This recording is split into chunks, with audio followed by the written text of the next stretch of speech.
Hello, and welcome to Peds's Game Shack. I'm Pedz, and with me today is Cumberdanes. Good evening. And this is the very first episode. We're going to be talking about recently played, some news, and lastly, a specific game that was chosen for this episode. So, Cumberdanes, why don't you start us off with what you have played recently? Yeah, of course. Recently I've been revisiting Mass Effect via Game Pass on the Series S. It's a game I played a heck of a lot back on 360. Probably played through it 5 or 6 times maybe in over the course of like a year or two. But then haven't played it in close to a decade. It's been really cool going back to it. Yeah, are you, when you're saying you play through trilogy, what one are you on now? Are you on the first Mass Effect, or? Yeah, I'm still on Mass Effect 1. I haven't played it anymore since the other day. Well, I'm up to the second of the 3 main story areas you get near the start. Okay, that's cool. What made you want to revisit after so long? I'm not sure. I know I mentioned playing Dragon Age again on a stream with you recently. Yeah. And I think that's kind of put the idea in my head. Is like, I never finished the 3rd game in either series. And I think that's part of it. I want to go back and get them all done. That's fair enough. How are you finding Mass Effect then? Because obviously playing the remastered version, how does it compare to your memories, at least, of the original Mass Effect? It's like it's a massive nostalgia trip. It's like, because it's a game that I'm quite familiar with, but like I mean, when you're playing the missions, you're like, oh yeah, I remember this bit, and then oh yeah, there's that guy. It's really cool in that respect.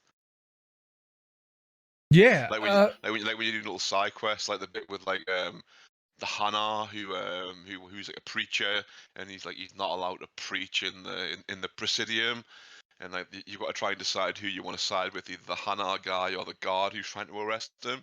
And it's all about like persuasion, and that's the thing I really like, and how you can avoid a lot of like unnecessary conflict through persuasion. Yeah. Hannah are the ones that are like, hello, mildly amused. So those ones? No, that's Elcor. The Elcor, is it? Hanar are the jellyfish-looking ones who they always call themselves. Right, yeah. They always call themselves this one. Yeah. Yeah. They only talk in the first person, like among close friends and relatives. Whenever they talk to anyone they don't really know, they always refer to themselves in the 3rd person. And they're overly polite. It's in their nature to be like really, really polite all the time. I got mixed up with the different ones. The Elcor I was thinking of, because they are also guys with like no emotions, like genuine enthusiasm. It's like fucking EO. Slightly depressed. Yeah, because as well with the Elcor, you got like when you're in the lift, you got like sometimes you get little news bulletins, like based on what missions you've done. Or sometimes I think you actually pick missions up from news bulletins in the lift as well. But occasionally you get like adverts. And one of the adverts is like for a theatre company putting on like an Elcor version of Macbeth. I can't remember that. That sounds awesome. That must be. I need to see a full play of that, because I think it'd be really funny to watch, at least for 5 minutes or so, and then you'd probably be like, "Oh, this is getting irritating now." Yeah. We were talking about this Mass Effect the other day, and you were saying like the combat has been improved to be more in line with the 2nd and 3rd game, because like it was quite janky. Like Mass Effect 1 I really enjoyed, like story-wise and stuff, but gameplay was a little bit wonky. So yeah, you're right. Like the kind of combat in the original version was a bit wonky. You can play it more like a proper cover shooter. They've made it easier to get in and out of cover. Yeah. I think they've mapped melee is now a button press. I think in the original it was just it was an automatic thing. It was like Ah, when I think it was like when you were close enough to an enemy, it would sometimes do a melee attack. But yeah. like they've improved that. It just feels a lot nicer to play. You can play it like I say more like say 2 or 3 where it's more of a proper cover shooter. Oh, that's cool. But like you said, you can avoid a lot of conflict You with can, but dialogue choices. I've been reading on like because I was saying that to the other day they've rebalanced the leveling system in it. In the original version, to hit the max level, it was meant to be done over 2 playthroughs. But again, to bring it in line with 2 and 3, you can now get to the highest level across 1 playthrough. But apparently, through talking your way out of a lot of stuff, reducing the number of fights that you have, you miss out on a bunch of experience apparently. Ah, right. So I don't know if you can still get to the highest level doing that. So that'll be interesting to find out. Because I think I'm currently in the high teens. I think level 18, 19 maybe. And there's And still what quite was a the bit to max go. level? 30.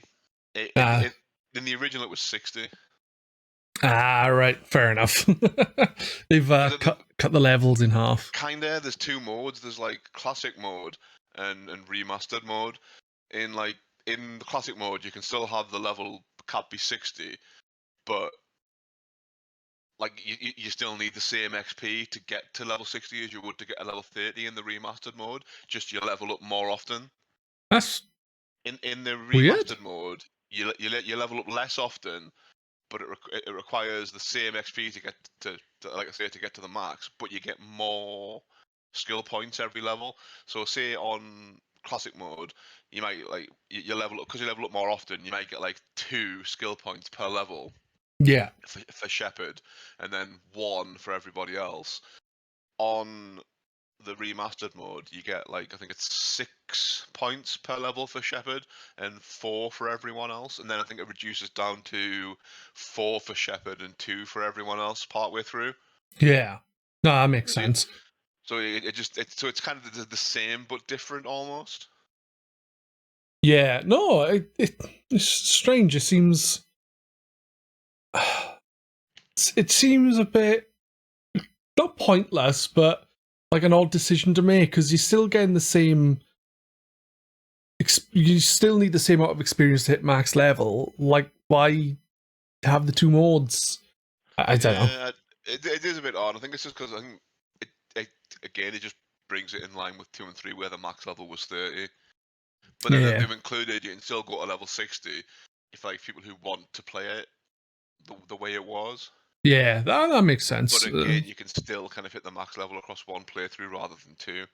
And in line with that, they've changed the uh, the achievement list because like the achievement list in the original was was built around multiple playthroughs because there was like a series of achievements, say called the Quarian ally, the Krogan ally, the Turian ally for Yeah. playing the majority of the game with particular party members. So that would encourage you to like just really stick with one party and like throughout the whole game. In the remaster version, it does have those same achievements, but you've only got to do 5 missions with each party member. So I think it encourages more experimentation, a bit more party rotation, which is quite interesting. Yeah, so I'm guessing you've normally stuck with the same parties of everyone. In this one now, you're actually mixing it up a bit because you have to if you want the achievements. Like, Yes, I've kind of settled on a party now. Though my main party now is Shepherd, Liara, and Tali. Just because Tali's really good for the hacking and stuff on terminals to get like more loot and stuff. yeah, I mean, I've got a few characters that can do that because Caden can do it as well. He's got really high hacking and electronics or whatever it's called, decryption. That's the one, really high decryption. But I like having Tali in the party. I think it's just fun. yeah. I played through Mass Effect 1, 2, and 3 with Tali in the party. I believe. I think anyway. I definitely did with 2 and 3, but I think I did with 1. Cause I really like the Quarians as a race and in general. I kind of like how they're like ostracized by society because of creating the Geth basically and like having them as slaves. Yeah, They are kind of arseholes. In one regard. I can Yeah, see why people don't like them, but like they just try so hard to be liked. yeah. Orions are a race in which things needed to change. Yeah, Which they seem to like be quite unhappy with their past, really, don't they? yeah. I mean, they're not proud of it, which is what stands to reason, really. You know, they created a race of slaves who rebelled, Mm, but that leads in quite well into Mass Effect 2, though, with when you find out that like Geth don't actually worship Reapers. yeah, It's only like a weird splinter faction that do. The real Geth, which Legion is like a like quote real Geth, just want to be left alone. They yeah, just want to they just want to live in peace and like not bother anyone. That's why they stay in there's is it called the Perseus Veil? yeah. Like they just I think stay so. beyond the Perseus Veil and just want to be left alone. And like the ones that are the kind of enemies in Mass Effect 1 are like just a weird rebel faction that don't actually represent Geth as a whole. They're almost like sort of like fundamentalists or something. Like sort of like terrorists almost. Yeah, yeah, yeah. I completely get that. It's like I say a small amount of Geth, but you fight a lot of Geth. Yeah, you do fight a heck of a lot of Geth. So it's like a small fraction of but a massive amount in general. Like, Yeah, yeah. yeah, but no, I really enjoyed the Mass Effect games, and it'd be cool for you to keep us updated on it. When you're on next, you can tell us more about Mass Effect 2, hopefully. I might even play Andromeda. Well, I played Andromeda. I didn't finish Andromeda. From what I played of it, it was alright gameplay wise. It was just a bit. It just, I don't think it quite gelled as well as the previous three. I just didn't get into her as much. I don't know why. Yeah. Maybe it's because it's like new characters and all that sort of stuff. So it just didn't get into it as much. But to be honest, it wasn't like a bad game. It was janky, like. But I'm assuming a lot of that's been fixed. It wasn't as janky for me as it was for other people when I played it. So I remember a lot of the memes, like the faces looking weird or something. I yeah, remember that being a thing for a while. There was like yeah, the girl with the weird smile. yeah. So It was. that'll be fun. But I've heard like the gameplay and it's pretty good. Like it's like quite like very action based. Yeah. And I've heard it's a lot lighter in tone as well. A little bit more light-hearted. I can't remember. Can't remember the tone of the game, but I just remember it being alright. Like, but Because the tone of Mass Effect is like is quite grim. A lot of the time, it's like the world's ending all the time. yeah, the galaxy is being fucking destroyed by the Reapers. Yeah, that's fair enough. But like I Then I said, think after that, I'll probably be getting back to Dragon Age. I've got to buy all the DLC though, because that's the thing with Game Pass. It doesn't include DLC. no, it doesn't. Because I've got all the Dragon Age DLC on PS3. PS3 doesn't have Game Pass. That sucks, man. I think the only I've played through Dragon Age 1 on 360 originally anyway, but the only DLC I've got is the one that came with it, Stone Prisoner, where I have no idea. you get a party member called Shale. But I think technically she's a she. It's a golem.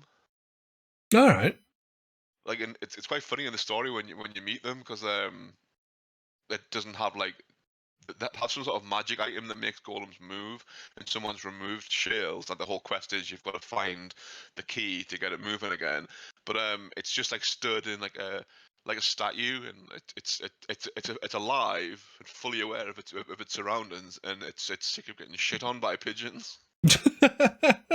That's cool. I never finished the first Dragon Age, but you know. And Shale's really snarky, if memory serves. It's like I keep saying it because it's a golem, but I'm pretty sure it's meant to be female. Has a really snarky sense of humor. Nice.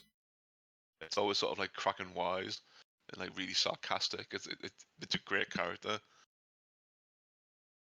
I'd have to play it to find out then. At some Like point. it got a lot of DLC. A lot of the DLC for it's not actually available anymore. No? The main ones are like the kind of ones that are actually story based. But there was a like a Facebook game Oh, of I mass have no idea. of Dragon Age, and that it tied into that, and you unlocked certain items in that game. They would then they would unlock in the main game as well, but like none of those were available anymore. Even though I've like previously downloaded them, they're just not available to download. Ah, that sucks. The only bit of weird DLC like that is available still is there was a tie-in with Dead Space. Yeah? Yeah, there's a suit of armor in Dead Space. So if you link the two games together, I think you get a suit of armor for Dragon Age based on Dead Space. It's like got a dragon in it in blood, Right. and then you unlock something in Dead Space as well, like an extra costume, if memory serves. They did something similar with Mass Effect 2 and Kingdoms of Amalur, where like you unlocked some Mass Effect 2 themed gear in Kingdoms of Amalur if you played them both. Oh, that's mad. I didn't know that. So not only did the saves from the game carry forward to the next one, they actually interacted with other games, which I thought was really cool. Yeah, that is cool. I didn't even know about it, to be honest with you. Isn't that Kingdoms of whatever it's called? Got re-released called the Re-Reckoning or something. Yes, that's a very good game actually. Kingdoms of Amalur, very underrated. Yeah. Yeah, and, I think the original version kind of broke the company that made it. I think it might have been their first game, if memory serves. Shit. And nobody bought it, and it killed the company. Oh, fucking hell. That sucks. But Yeah. it's really good. It's very big as well. Like it kind of doesn't feel like it at first, but then like you look at the map and you're like, Christ, that's a big map. Yeah. It had a really clever gameplay mechanic, if memory serves, where a little bit like Xenoblade. You know how Shulk gets these little visions in battle sometimes Yeah. of like what's going to come next. Mm-hmm. A little bit like that, like your character. It was like, I think he was called a Fate Weaver or something, or he can see the fate of certain characters. So you would get little visions of like possible futures, and then you could use them to like help decide like what decisions you would make down the line. Oh, that's cool. A little bit like what's that TV show? Everybody Loves Raven. Where 'cause I think that was kind of like the gimmick in that.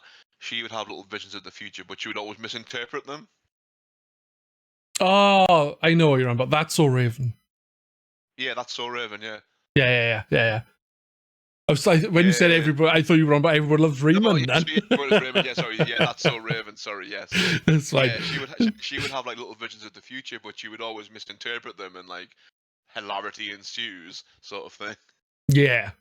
Yeah, it's exactly. like that. Like when you interact with certain characters, your guy has like, I'm getting a vision, and you'll sort of see events that may or may not happen in future. It's fun. Yeah, sounds it. I'll have to check it out. Maybe I think it might be on the. I don't know. I think the original was published by EA, so that technically should be on Game Pass, but it's not because I'm guessing they don't own the rights to it anymore. Yeah, I have no clue. It's kind of one of the notable things that's missing from EA's section on Game Pass, along with a few other key titles. Because EA were really good that on the Xbox 360 and PS3 generation. They released a lot of good games.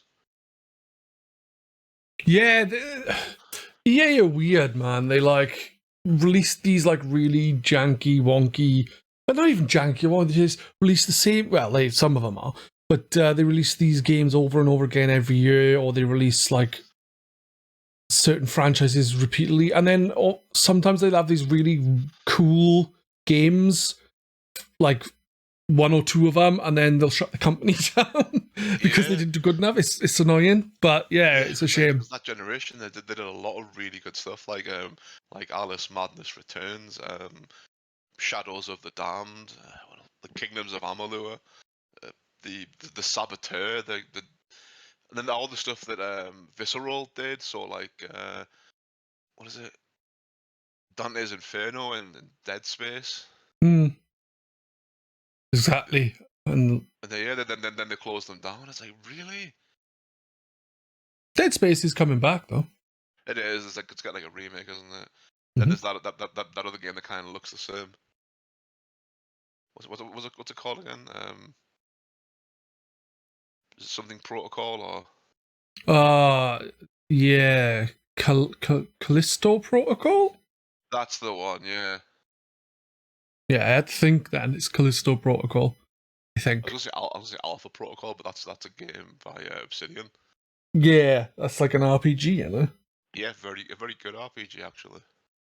I played it. Maybe I will someday. There's just too many games. You know what I mean? That is true. Yeah, I mentioned that on my stream yesterday actually, because it came up in conversation like that somehow. But it really felt like what decisions you made throughout the game actually did impact like the story later on. That's cool. I think the example I use is in the very first mission, you've the end of the mission, you're fighting arms dealer, and then like you get a choice of what to do. You can kill him, or you can like bring him in or get him on your side. So that if you actually convince him to join you, he provides you with equipment. Yeah, that's cool. Whereas if you kill him, you obviously miss out on that. Yeah. Sounds interesting. Unlike a lot of like games like that, let's say you can have like, a lot of RPGs have like the romance option these days. Yeah. And you kind of a lot of the time you're locked into really one person. Your guy that you play as in Alpha Protocol, he's just a top shagger basically. he just shags everything that moves. You bastard. Basically, if you meet a female character, there's a chance you can cop off with them in it. Shit. He's just a randy bugger, basically. It's fair enough. Nothing wrong with that. Some people are randy. You know what I mean?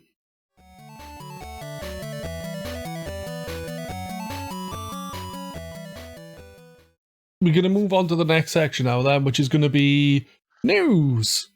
I wanted to talk about is it Ron Gilbert? Yeah, Ron Gilbert.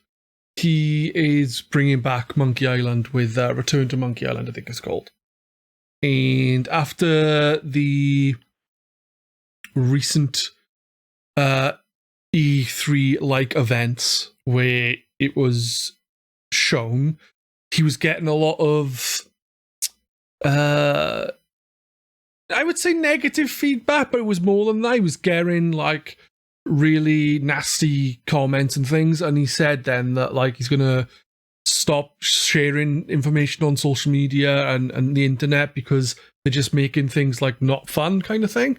And he's been receiving death threats. I saw someone saying, don't know if it's true, that he was getting dick pics sent to him and stuff like that. And I just can't understand.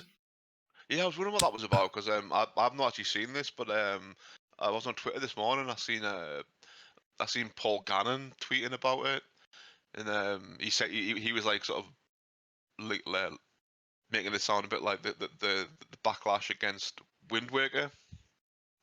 I don't remember the backlash against Wind Waker myself, because when I saw Wind Waker, I remember it being a bit of an uproar about the visual design of it, because people didn't like the cartoonist. But like, this guy is bringing back a franchise that hasn't been around for a good while.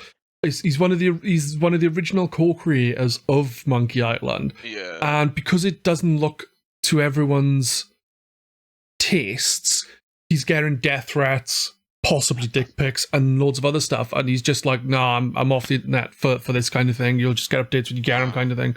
But I can completely understand that. Why would you want to put yourself in the position where you're getting this kind of abuse from people? Yeah. And it just shows how entitled people are. Instead of just saying, oh yeah, it doesn't look like my cup of tea, I'll leave her, I'll probably give her a miss.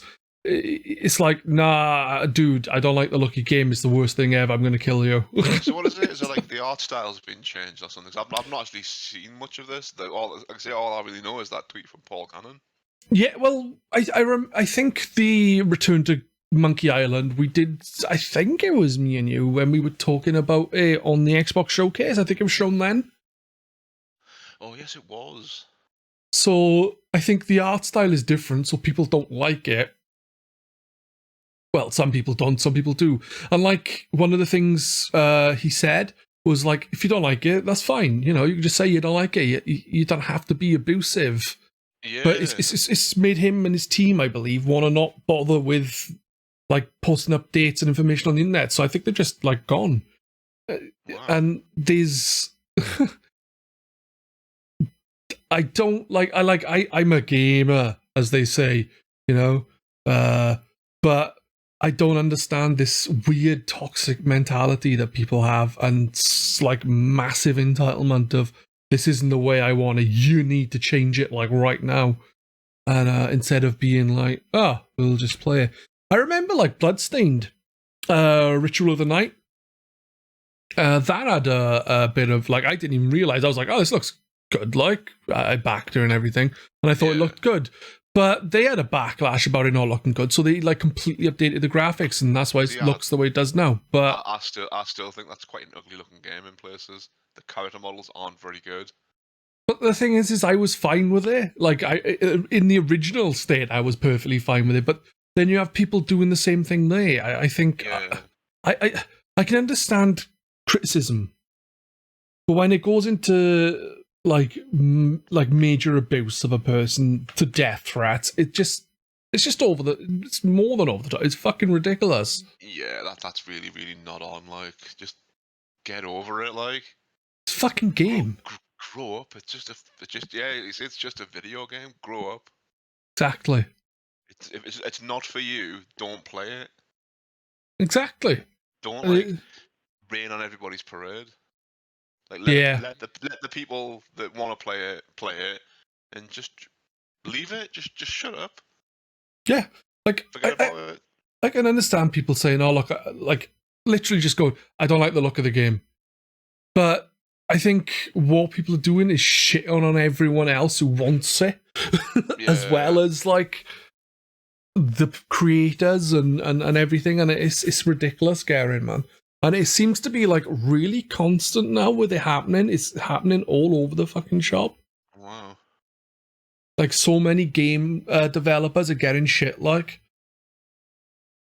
for that sucks. From awful people.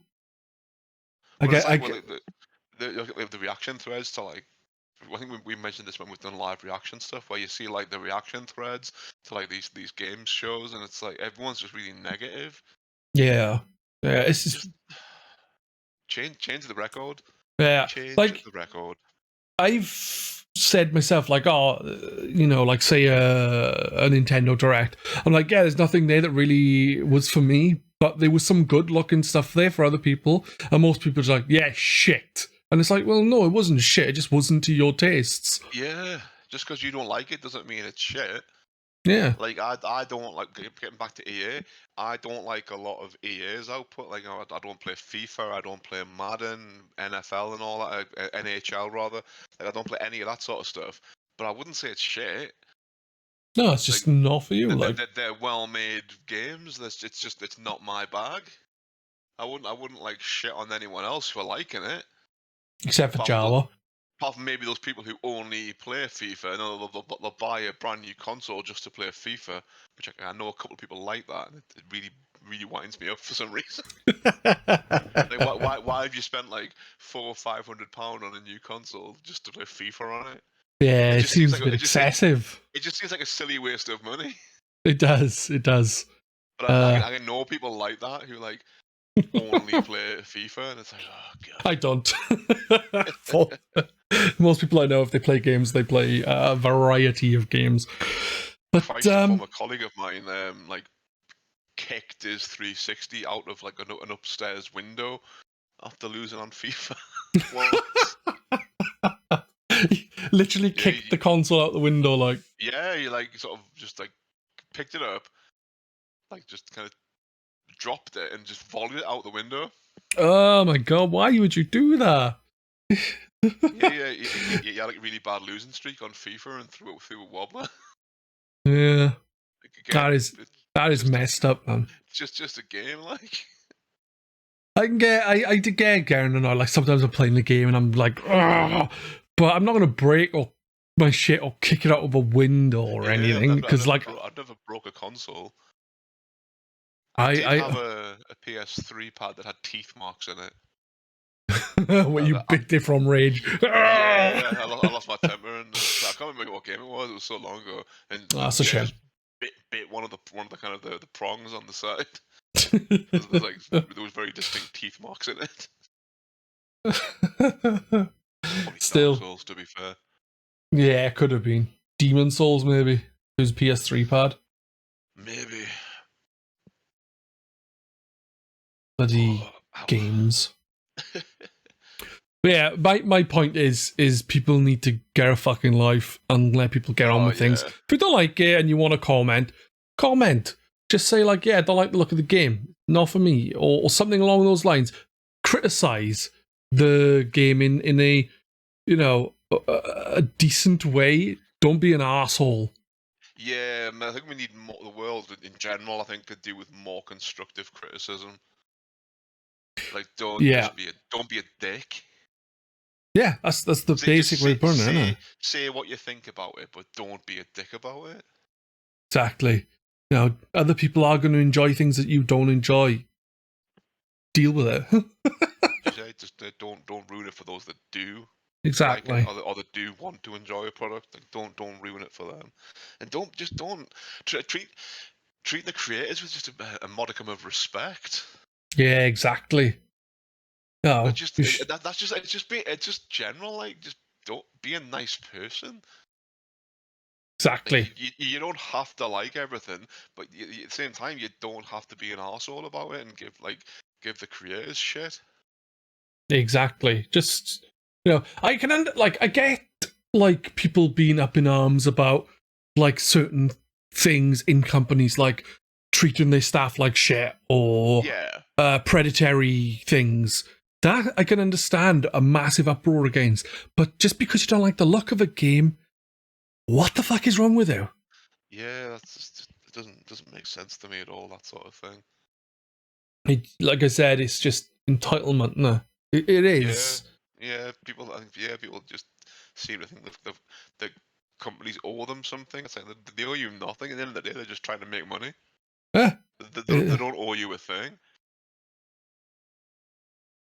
I mean, the argument on that, if it was something that was kickstarted and you had put money in, then you could make the argument that yes, maybe they do owe you something because you have like helped fund that particular product. Yeah. So in that respect, you could say yes, well they do owe you something, but other than that, no, the company doesn't owe you a thing. Yeah, but even with Kickstarter, usually there's like a preview of what the game or product will be, so you kind of have like an inkling of what you're getting anyway. Yeah, so you're paying for the product that you know you're getting a rough idea of. Yeah. So like, but it does actually, you are actually warned on Kickstarter, like, you know, this is at your own risk, because if a company doesn't follow through, end up screwing up, then you lost your money, like. So it is a bit of a risk, but like all the stuff I've put money behind on Kickstarter have all come to fruition. So yeah, I've never actually used Kickstarter. I came close to backing Mighty Number 9. Yes. Which I'm kind of glad I didn't know, because it turned out to be shit. Didn't Jasmine back that? I think he did, yes. The most recent thing I think I backed is Digitizer Level 2, I think it's called. I don't even think I ever finished a single level of Mighty Number 9. It just felt also joyless. Yeah, I agree. It was like someone took Mega Man and just like removed all the fun. Yeah. Yeah. That's what I think of Mega Man X6. I've not played it. I can't really comment. I need to start playing Mega Man games again, actually, because I never finished 4 for some reason. I've got all the collections, I think, on PS4, and I was going through them. Like I finally beat Mega Man 3 after being stuck on it for ages. It's always worth revisiting them. Maybe stream them if you want. Compete with me and Jeff. I think I did stream Mega Man 1 once. There's a clip of me streaming it where I'm fighting Yellow Devil. Oh yeah, I cheated. Oh yeah, the first time I beat it on stream, I used the pause glitch, man. I was like, ha, screw you, Yellow Devil. Yeah, there's no way I'm fighting it legitimately. Bugger that. Yeah, I did try a few times legitimately, and then I just gave up. There's a boss in I know you missed it when I played Castle of Illusion. There's basically that's got the Yellow Devil in it. It's a bar of chocolate. Yeah. Yeah, I think it's like the third or fourth boss. Oh, that's cool. And you fight. It's basically the same as the Yellow Devil. Like it just fires like chunks of chocolate across the screen and then like reassembles itself. That's cool. But it's quite easy to fight once you tweak what you're meant to do, because you can like, before it starts shooting its chocolate at you, you can like go behind it and where you're safe. So it's kind of easier to fight. Cheating. Yeah, pretty much. Why not? It's a Capcom game as well, isn't it, Mickey? That's Castle of Illusion. No, it's Sega. Oh, right, I thought it was Capcom. What am I thinking of, Van? Yeah, I'm probably thinking of Magical Quest series. Yeah, maybe. That's Capcom. That was mostly on the SNES. I think one of them got a Mega Drive port, the second one. Right. That's probably what I'm thinking of then, yeah. Yeah, because the licensing on Disney games was weird back then. Because like different regions had like different licenses. Like there's on the NES there's a Snoopy sports game. It's actually meant to be Disney, but because Capcom had the Disney license in America, they had to like rebrand this Disney game as Snoopy for the Western market. Oh, that's mad. It happened quite a lot, you know. Like there's that Garfield game on GBA and Game Boy, you know. Garfield, Ghostbusters, that whole series, the Crazy Castle series. Yeah. They used to repackage them a lot. Like the one on the NES in America, it's Bugs Bunny, and I think in Japan it's Roger Rabbit. And then, of course, the NES got its own weird Roger Rabbit game by Rare. Yeah. Which is... Oh, I know. Pretty poor game, to be honest. Yeah. It's meant to be pretty bad. Yeah, most of those like games, like those famous games that people shit on NES, that the really kind of bad ones, the all published by LJN, like most of them are made by Rare. Do you think it was a case of Ray just not basically doing a cash grab, like they under their own name, like under their own name, they'd put out like quality titles, generally speaking, but under other people's names, it's like let's just get something out. Yeah, it's just a payday.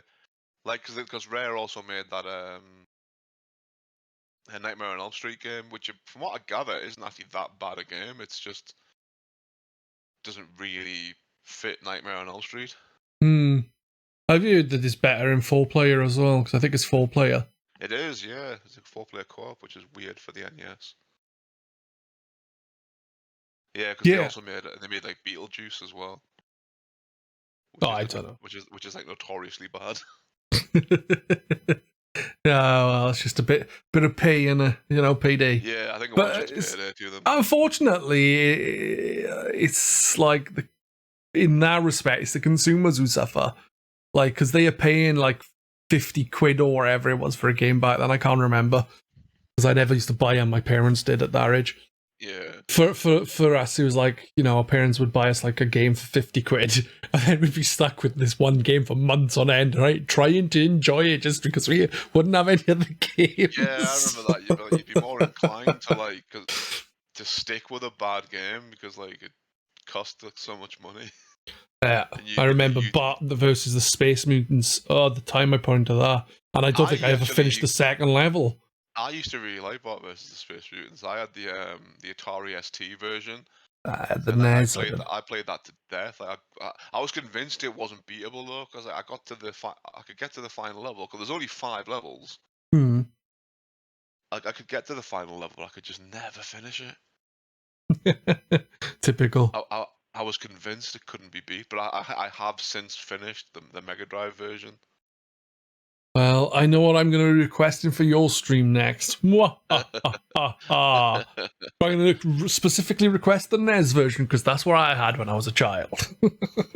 Yeah, the NES version is really weird. Like, there's that thing where you can use the payphone to call Mo, and he comes out of the Mo's tavern, and you can spray paint his apron.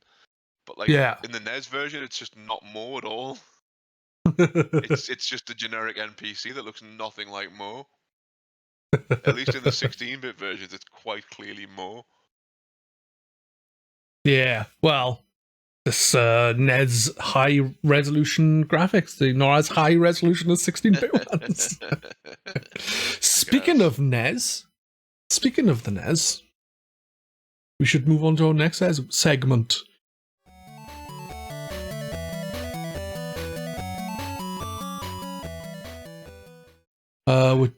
Which is I don't know. I don't give anything a title. I just say what comes to mind.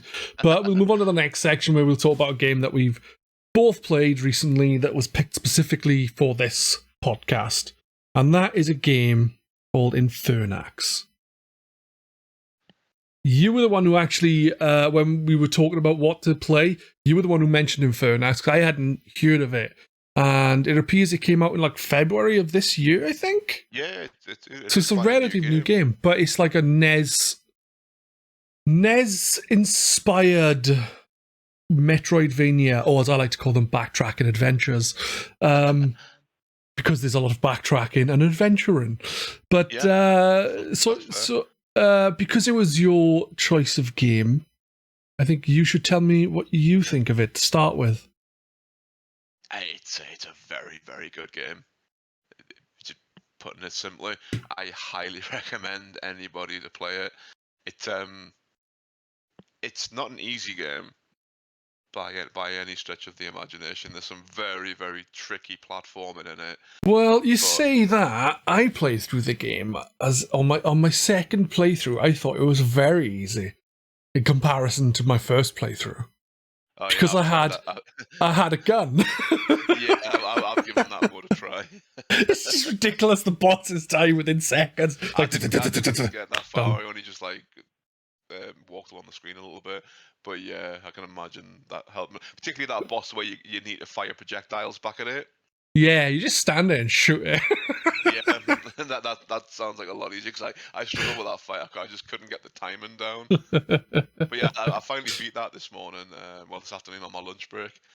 And yeah, very, very good game. Very well made. I think it's quite clearly a labour of love.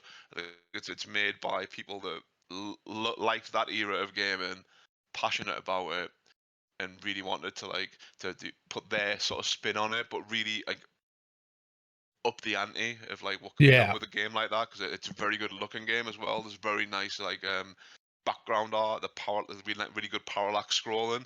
Like when you're walking along and you can see the skyline and the trees. They're all different layers. It's just a bloody good looking game. Yeah, I completely agree. But I don't just agree. I'm not just going to agree with you on that. I'm going to also raise the fact that the music is also incredible.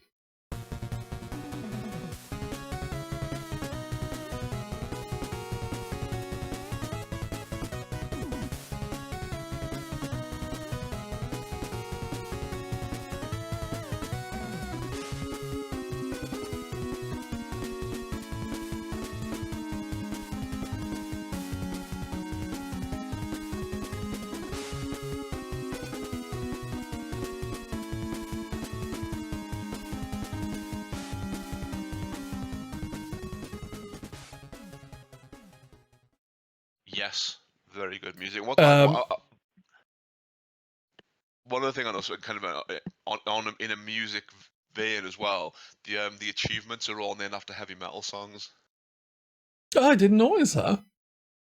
Did Like they? I think yeah, they all are. Yeah, like "Hallowed Be Thy Name," which is a Iron Maiden song. Yeah. There's like "Rain in Blood," which is Slayer.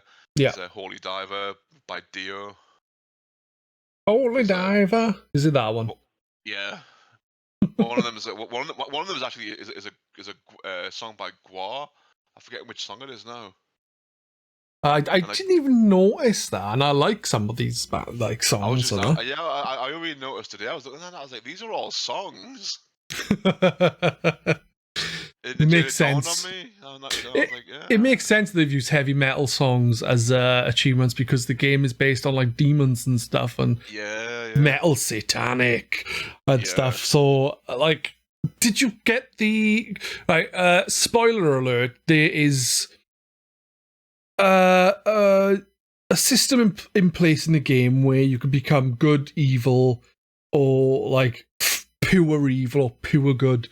And I personally had the pure good ending, Yes, where you get like there's instead of fighting the final boss, you fight a different final boss.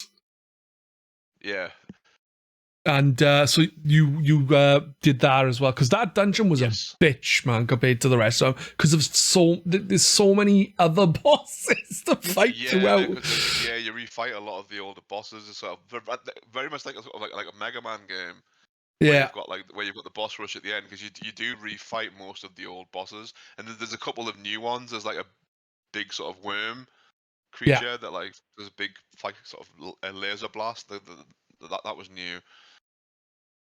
But I was reading up on it though.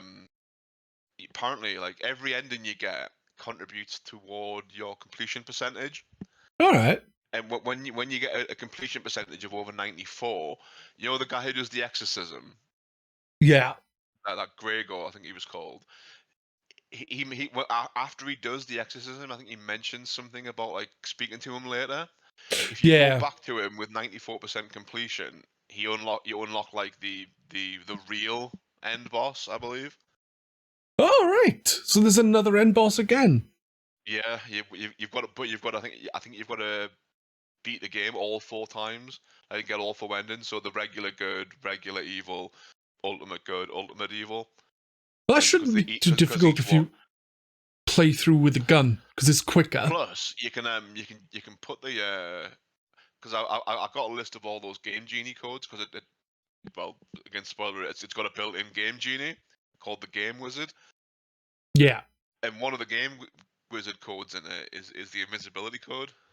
And it's fine to just use our like. Yeah, Nice. you could just put the invincibility mode on. I mean, I've beat it once. I don't need to prove myself anymore. So Exactly. if I go Does through it again, does it I could include just like one of the things in the game that is difficult? It increases the difficulty of the game. Then there's a lot of instant death pits. yes. There's a You lot of can bottomless pits in it. you can tend to see the pits. It's not like in Sonic games where it's like, oh, I'll fall down there and I'll be fine, and you'll fall down and die. It's usually like a pit of lava and you can see the lava and stuff, or a pit Yeah, of green goopy stuff. Again, you drown. but I So think it doesn't really gel with the exploration side of things. So many yeah, instant deaths don't really blend well with the exploration and like the Metroidvania side of it.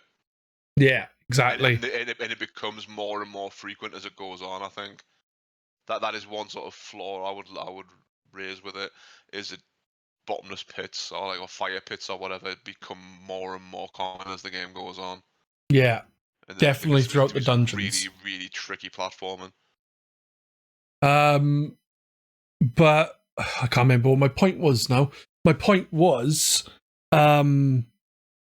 does the invincibility code stop you from dying in there? Do you just walk Oh, along I it? don't know. I don't know, but one of the codes is a jetpack.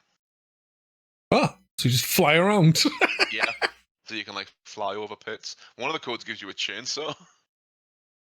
Yeah. Yeah, one of them gives you a motorbike. Oh, Play like Alex, kid. Do do do do. No, but the motorbike's weird. It's hard to use because I think it just gives you like sudden bursts of speed. That's cool.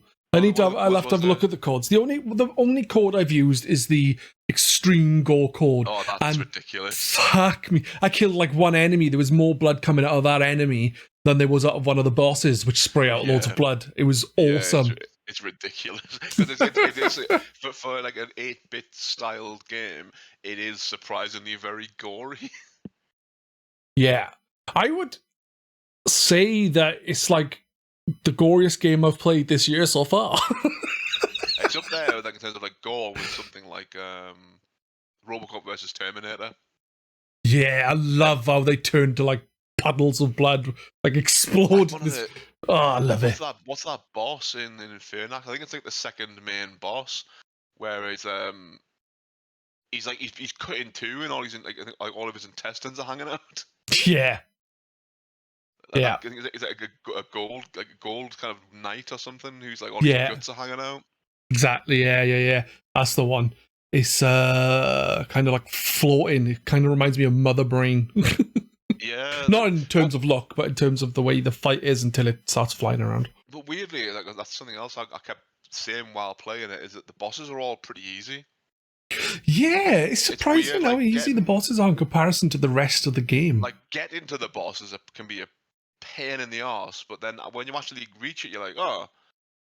Because I think the only boss I really had any bother with, I died to the first boss a couple of times until I kind of got it. There was I struggled with that boss, the optional boss that you find in some lady's basement, where you've got to knock projectiles back at it, because I couldn't get the timing right. But eventually I was like, it clicked with me and I did it. There was a couple of bosses where I didn't get how to hit them straight away. Like I would go in and start trying to wail on them, and I was like, oh shit, it's not doing any damage. Then I'd be like, right, you've got to wait for them to open the eye or something, and they'd have like a very specific weak point. And then once I twigged where the weak point was, I would kill them on the next try. The last boss, it took me a couple of attempts because it had some pretty nasty attacks. Like one in particular, like I know anyone who's played like these Castlevania games or those kind of retro games, there's always knockback on the enemy attacks. Well, the final boss in Infernax, one of its attacks causes knock forward. So like if you're standing on the edge of the platform, it actually knocks you forward, so you fall off. But other than that, most of the bosses, it was like, oh, that was it. Yeah, it's surprising. Then again, I like thinking about Mega Man. For me, like the levels were always more difficult than the Robot Masters. Like especially as soon as you get like the right weapon for the right Robot Master, you'll be fine. And while it obviously isn't like that in the sense of you get like a power that will help you beat a boss, basically just smash living fuck out of them in the weak spot till they die. It reminds me of that in that the level is very difficult. The bosses are generally quite easy. Yeah, that's a fair point, actually. Yeah. But that's just my opinion. When I played through the Mega Man X games, I think I was like, nah, the bosses are harder than the levels for the first like 2 or 3. Because haven't they, like with the Mega Man series, I don't know if I'm right in this, but I'm sure they sort of toned down the boss weakness element a little bit as the series went on. I don't know. I don't think so. I think in some of the games the weaknesses don't do as much damage as the older games, but they still do more damage than the pellets. Is it Mega Man 3 where they introduced the charge shot? Yeah. Because I know I've read a lot of people think that like when they introduce the charge shot, that again kind of diminishes the whole element of using specific weapons, because you can just use the charge shot most of the time. Yeah, I get that, but the charge shot is still a lot slower than using. Yeah, I always use it whenever I play them. Exactly. But whatever the weakness is. But I'm not sure if it's 4 because no, it's 2. Because in 1 there's like nothing, in 2 there's the charge shot, in 3 they added the slide. I don't know. I'm sure the charge shot's added in 3. 3, is it? Yeah, because 2, 2 was the one where you could just get away with using the metal blade. yeah. Just destroy everything with it, more or less. Even like the guy who gives you it, like when you have the rematch with Metal Man, that the metal blade like kills him in a couple of hits. Yeah, it's way OP. Yeah, it really is. Yeah. But speaking of Infernax, as we were, is it me or did the final boss have giant tits? Yeah, well, it's Baphomet. That's what Baphomet looks like. Ah, right. I thought that was meant. It's a Templar thing. I think it's just like a made up god. It's because like I think people just made up that Templars worship this god Baphomet to like sort of discredit them because the Knights Templar were like kind of originally like Christian related. They were like a kind of secret order within the church, but like they got a bit too powerful, also, I believe, and so to discredit them, make them seem like a bunch of like dodgy characters. People started spreading propaganda that they worship this god called Baphomet, who was just made up, basically. Ah, And it's right. like So. it's like a sort of a goat with big tits, pretty much. Right. Goat-headed demon with big tits.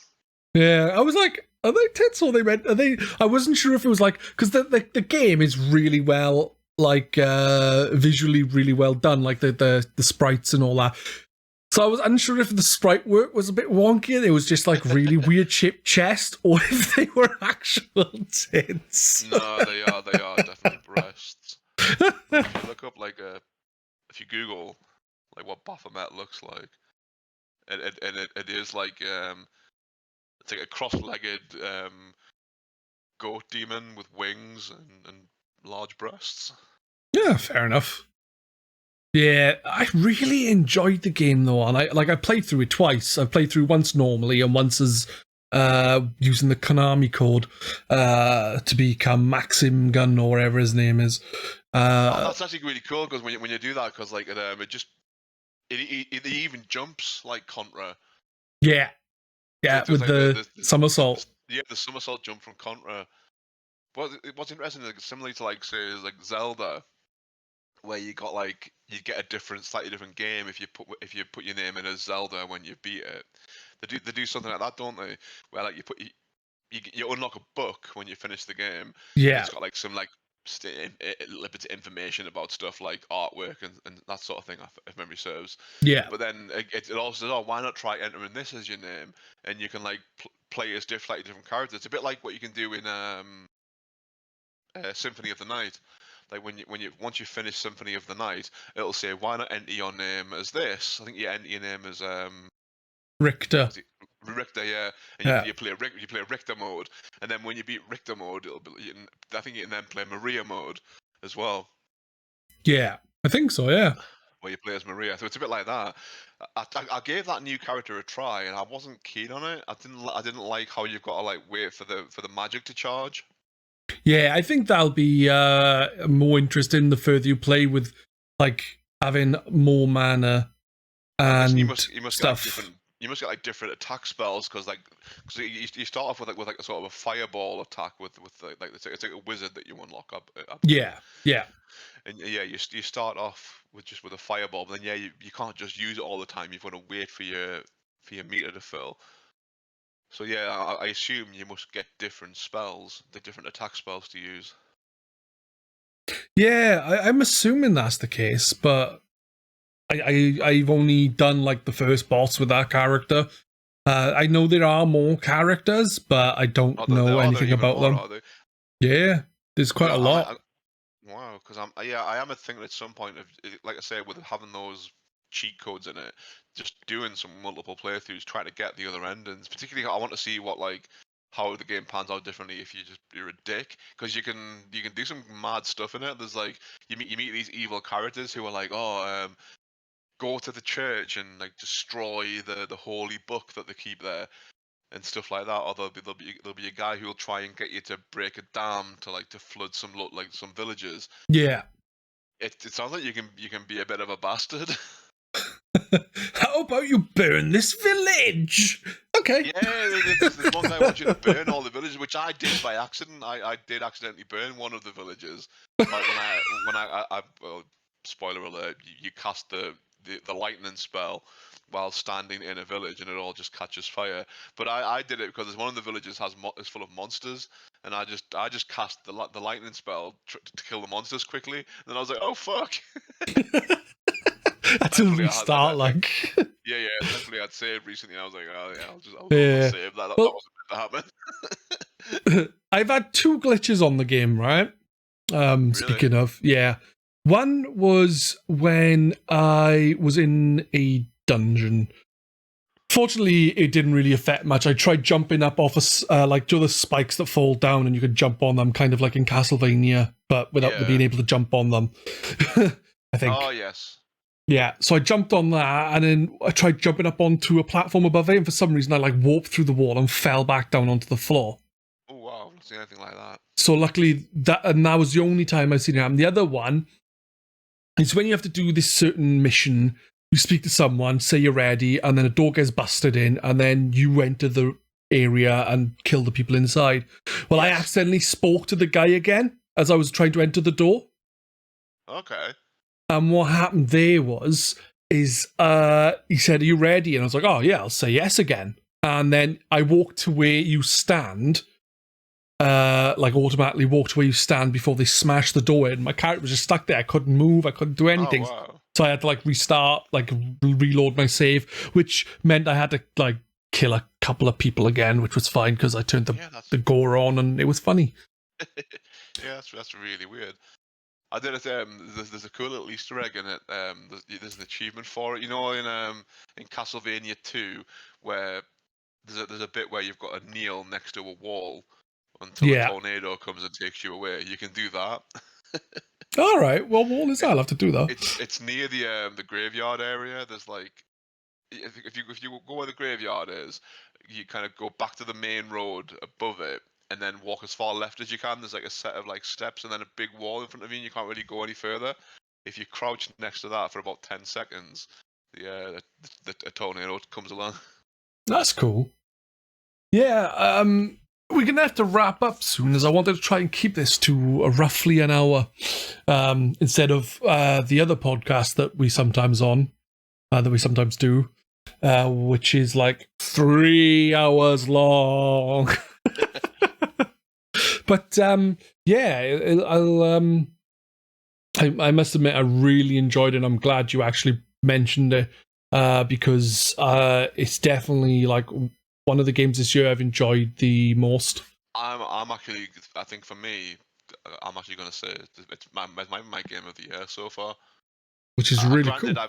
I've not played a lot of new releases this year. I think in terms of new releases, I've only played Elden Ring, the Turtles, Shredder's Revenge, and that.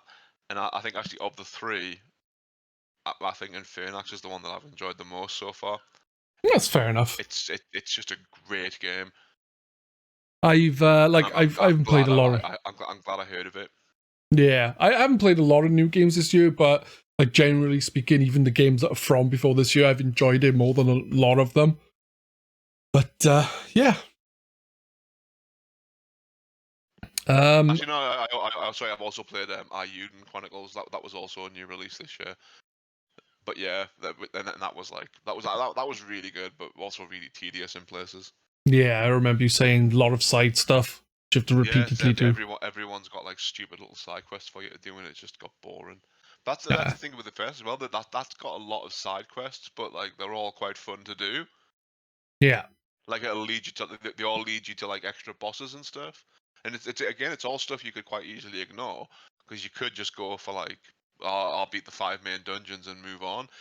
But I think playing it that way, you're missing out on so much.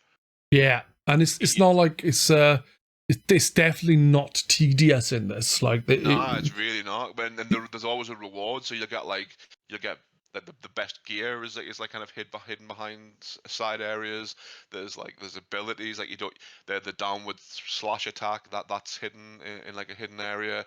You can get some of your spells have upgrades. Like you get like a shield spell quite early on. One of the side quests gets you an upgrade for that, where as well as giving you a shield, it heals you a tiny little bit. So there is also a heal spell which costs one amount of mana. But then if you only want like a little heal, you can get away with using the shield spell, which has a little bit of a heal as well. And not just that, then if you need to use it and you're low on mana, that'll cover a little bit of health for you. It means you have less health taken off you when you hit next. So yeah. It is definitely worth seeking out the side quests. The rewards are always worthwhile. Yeah. One thing you said on your stream when I was watching you play is you said, this is like a good Zelda 2. The way I describe that game, it's if Zelda 2 and Castlevania 2 had a baby and it grew up to be a good game. There you go. That's Infernax. It takes what's good about those two games and it cuts out all the crap. Exactly. I completely agree with you, man. But I think we're going to end it here as we've been going for an hour and 5 minutes. Sweet. And we will be back in a fortnight. I think I'll be having a different guest on called Ubellion if things goes to plan. But Cumberdanes, I would definitely like for you to come back on and keep us updated on your Mass Effect playthrough. Yeah, definitely. I'd be honoured. Thank you very much. Bye-bye. In a bit.